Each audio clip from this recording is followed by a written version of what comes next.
So, Zali, tell me, what is it that attracted you to the march? I think that it's really important, these strikes at the moment, giving young people an opportunity to have a say and show how much we care and make a difference. So I think, it's been really powerful of Greta over in Sweden to create this opportunity for everyone to get involved and do something. And do you feel that's happening? People are getting involved? Yeah, well, I mean, over 110 countries, I think, in the whole world, with how many people? In the millions? In the millions, yeah. It's becoming an international movement.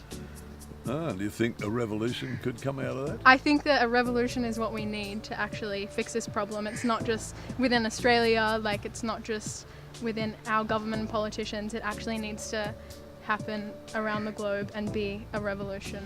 So how do you think the idea of a revolution would affect politicians of today?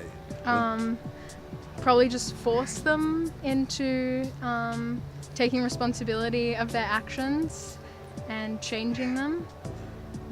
So you think there's a choice there for politicians today to take action? Oh yeah, absolutely. Of course they have a choice. Or what? What's the alternative? The alternative of if they don't take action? The depletion of our planet. Will the young will the young take over? I mean, eventually, yeah, but I think that could potentially be too late by the time we have our say and get into So power. when does the action have to occur? Now! So Jarrah, what, if any, concerns you about the skullduggery of the politicians in relation to the environment today? Yeah, so I think kind of all these, the big, the serious things that are going wrong and, big decisions that are being made like Adani and, what's happened in the Darling, the million fish dead. I think they're the kind of things we need to stop, and I think it's the politicians that can do that really, because they are the voices of the kind of our country. Well, if you were in power now as a politician, what would you initiate? What would be one of the first things you initiate? I think we just need to reduce our carbon footprint, and like what we're going for at the strike is 100% renewables by 2030. I think that's what we've really got to push for, and I think that's going to prevent climate change in the end. So Tamara, what is it that concerns you most about the attitude of the politicians today in relation to climate change? Well, I think climate change is arguably the biggest issue facing the world today, and it's not being prioritised, and I think that really needs to change if we want to have a future for ourselves and future generations. Well, is there a political party you've heard of that focuses on the environment?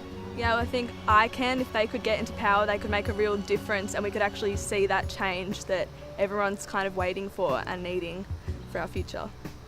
Okay, so it sounds like it's going to take courage and a sense of responsibility. Yes, definitely. Yeah. And have you got that for your climate?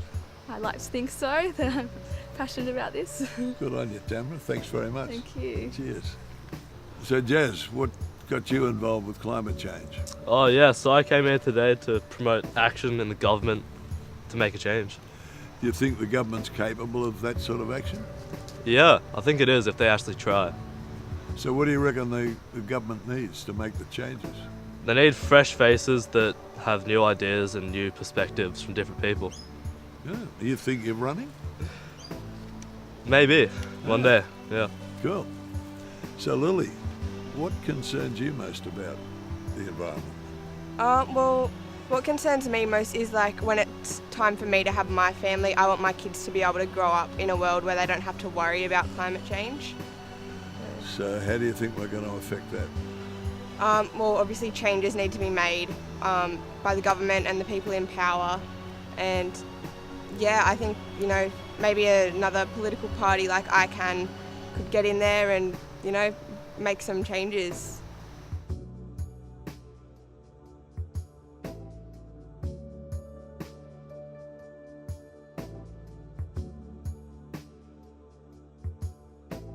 Authorised by J Tate, Independence for Climate Action Now, Mullumbimby, New South Wales.